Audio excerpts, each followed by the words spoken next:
This video is sponsored by Surfshark. If you haven't noticed, foldables are finally happening. The past year has seen Samsung's dominant Galaxy Fold family challenged by Huawei, Xiaomi, Honor, and Oppo. Even Microsoft has recently gained ground with its Surface Duo 2. But maybe you noticed a pattern there. All those are full format or book-style foldables. For those of us who also enjoy the more petite flavor, the clamshell flip phone, well, it's mostly been the Samsung show. Motorola has fallen behind since kicking off the category in 2019, and a would-be clamshell competitor from TCL was cancelled before reaching production. So, the P50 Pocket was destined to make a splash, no matter which manufacturer made it.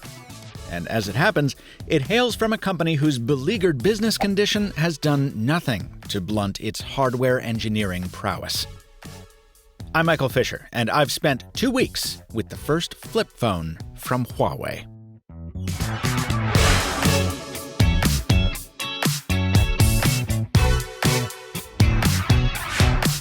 Yes, let's get it out there. That brand name means the P50 Pocket is a total non-starter if you need secure access to some of the most popular apps in the world.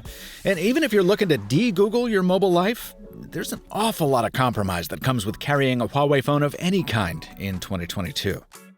I'll show you how I got around some of those shortcomings, but the bigger story here is in hardware. You take one look at this casing and you immediately understand why this phone broke cover in fashion magazine Harper's Bazaar instead of, say, Android Central. Harper's says this filigreed finish was meant to evoke the shadows and texture of the Earth, while the designer herself says it was inspired by magnetic fields.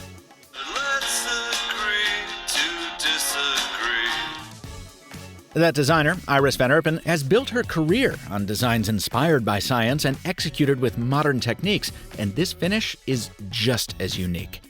The P50 Pocket masses only 7 grams more than the Galaxy Z Flip 3, but feels much weightier, in a good way.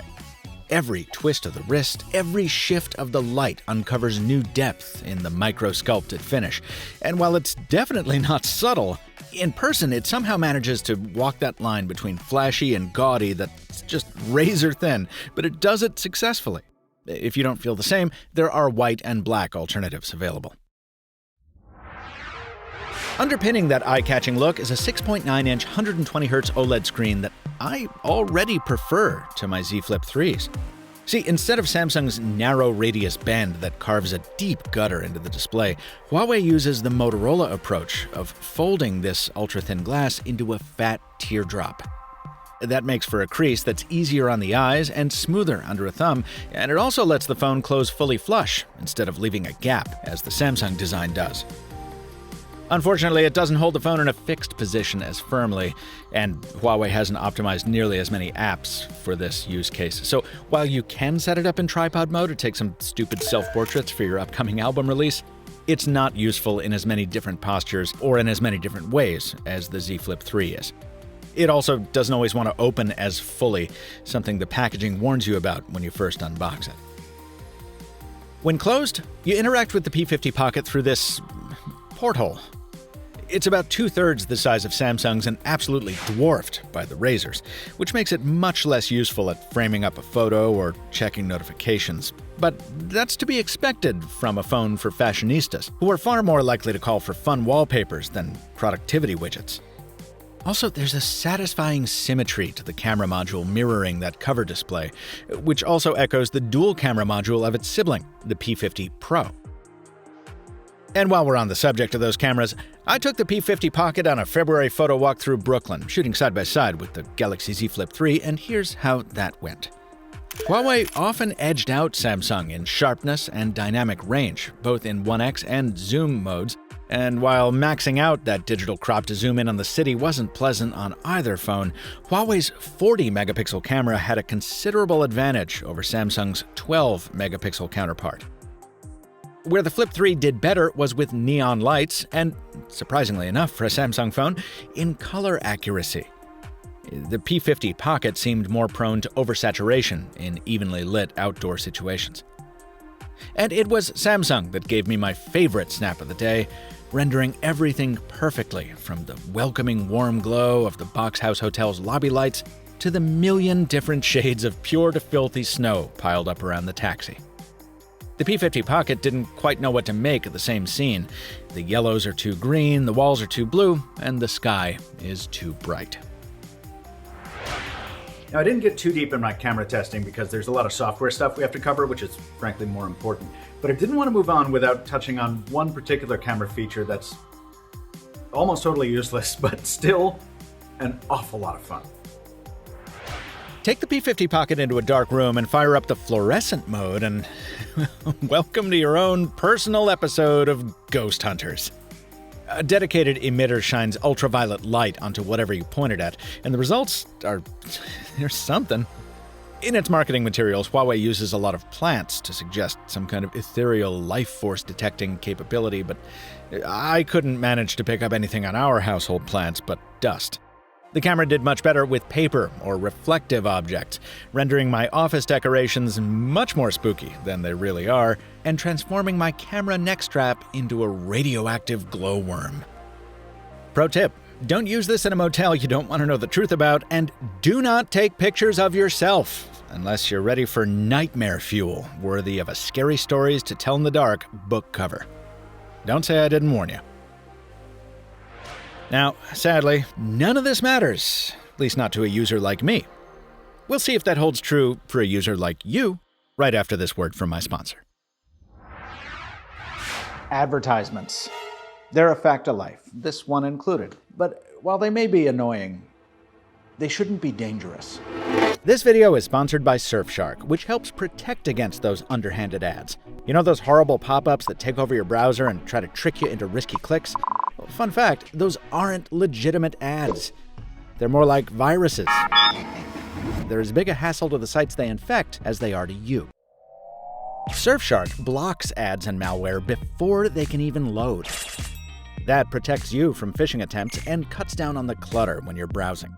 Plus, it comes along with all the standard security that a VPN typically provides to protect your privacy and preserve your access to the open internet, even in countries that try to censor it. Hit up Surfshark at this link and pay as little as $2.49 a month when you sign up for 2 years using the code on your screen.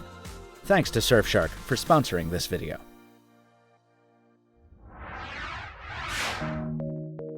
I said it up front and I'll say it again. If you rely on Google Apps, or apps that need the Google Services framework to function, you shouldn't get this phone due to the current geopolitical situation that makes it impossible for Huawei to ship phones with that framework. You can download the apps from aggregators like Aurora Search, but they won't function.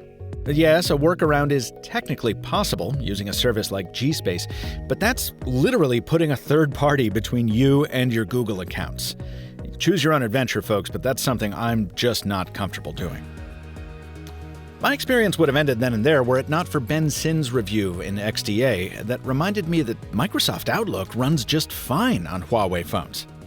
So I downloaded it, synced up my Gmail and calendar accounts, and bam, I was in business. Microsoft Edge took the place of Chrome, Huawei's native Notepad took the place of Evernote, and once I bolstered those basics with other everyday titles, which I found through Huawei's Pedal Search app, and swapped out the default EMUI launcher for my preferred Niagara, the phone almost felt like it could work for me. It had great battery life, leaving me with 30% power at the end of the day, even with extended mobile hotspot usage.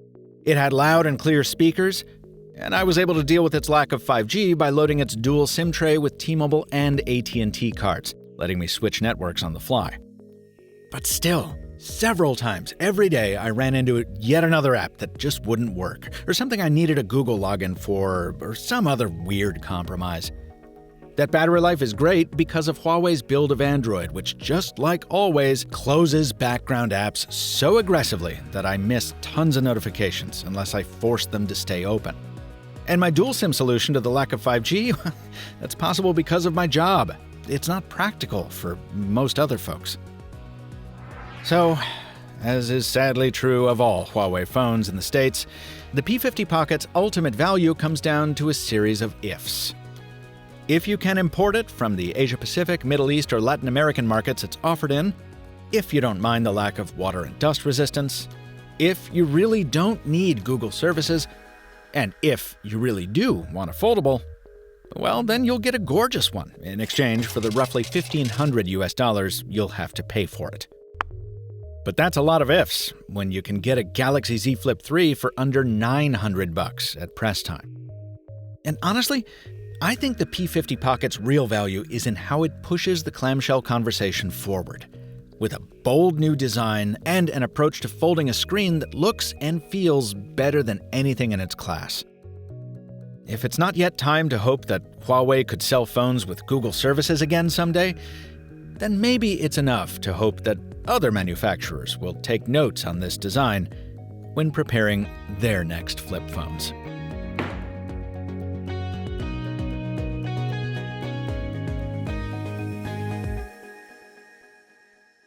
This video was produced following roughly 2 weeks with a P50 Pocket review sample provided by Huawei, but as always, the manufacturer had no editorial input into my coverage, it wasn't given copy approval or even an early preview, and it provided no compensation in exchange for its production. Check out Mr. Mobile's series Into the Fold if you'd like to see more foldable coverage. I carry foldables every day, and I try to get my hands on every new one that drops. Until next time, I've been Michael Fisher. Thanks for watching. And stay mobile, my friends.